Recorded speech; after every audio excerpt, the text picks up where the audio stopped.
Hey guys, welcome back to the channel. And since you guys showed so much of love for the watercolor food series, I thought why not try something new. So today we are going to paint a flamingo in watercolors. So let's get started. For this watercolor painting, first I am going to start with an outline with my favorite colored pencil. As you guys know by now, I always use a orange colored pencil. It is good for hiding the outlines. And here I am taking basic colors. There is scarlet red, there is yellow, and there is magenta as well. I'll mention the colors in description below. This is a very light wash of scarlet red and yellow for the first layer, because I don't want everything to be pink.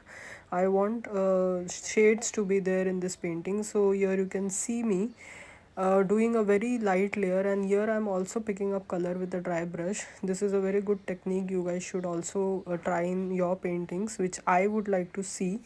There is my Instagram link in the description. You can share your paintings with me there and we can connect on Instagram as well. Now I'm taking just magenta without the scarlet red or without the yellow mixed into it.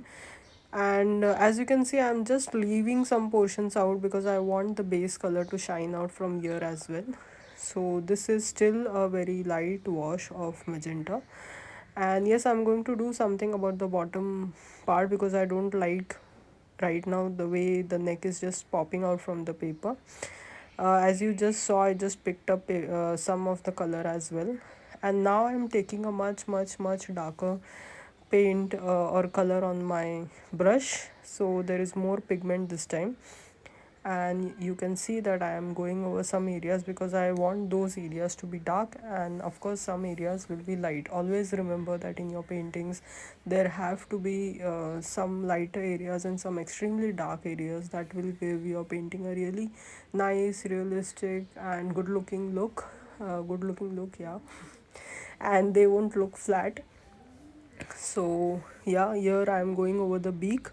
For the beak as well, I have taken the same mixture of scarlet red and yellow for this beak, and I have done a very light layer. I'm going over the neck portion of the flamingo again with watercolor, that is magenta here. And again this is a darker layer, and I'm going to leave out some portion. Whenever you're putting paint on your paper and you see that there are hard edges being created, just dry up your brush with a paper towel or a tissue paper and just go over the area with the brush, so that will remove the hard edges that you have created in your last layer. That is what I have done. And I'm just going around at the edges, like edges of his neck, and just creating darker areas. And now on the beak I am taking a slightly darkened magenta, but it's not as dark as his body. And at the end I'm going to use this black. As you are seeing right now, I'm using the black, but that's also a very watered down version. It is not an absolute black. And so now I'm just filling in the details with a darker black, and this is exactly why I did not take a very dark black in the first layer itself, so that I can have those shades here as well. I'm just wiping my brush with a paper towel and taking magenta again here to give some shades to his beak as well, so it just pops out. Now for the eyes, we'll need a black, but before that I want to do a clean outline. So here I'm doing an outline with a very watered down black, but don't have much of water on my brush. It's a very light black, to be specific. And I'm just going over the eye because I have not drawn the details here.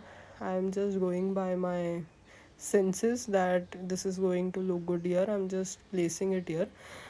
Just go slow with this step because his eye is going to make or break the painting, because if it is not at the right place, then it is not going to look good and your painting will look like a caricature, which we don't want. So just be very careful at this step, and so I didn't speed it up. Again at the end I felt that some areas need to be dark, so I am just going over those areas. And now after this there is going to be a fun part of the painting, which I know you guys are waiting for, because I don't want his neck to be popping out like this. Just going over some areas right now to create some darker areas so the painting looks much more better than it is right now. Now if you see and have a look at the painting, you'll see many shades, right? So here is the fun part. I'm just splattering some paint with water, a lot of water in my brush and paint as well. So as you can see, I'm just splattering it around in the bottom area. So your focus should be on the bottom area, and if there are any droplets falling on his face, just be very careful and just pick those up with a dry brush. At the end, I always feel that there is something lacking, so I just go over around with a darker shade. So here is the final painting. I hope you guys like this painting, and I hope you guys try this out and share your paintings with me. Tag me in your paintings on Instagram, and let's connect and grow together, guys. We are all together in this self learning artist journey that we are in. So I would like to even learn from you guys. So do tag me in your pictures. I hope you like this video, and don't forget to like, share, and subscribe to the channel. Thank you.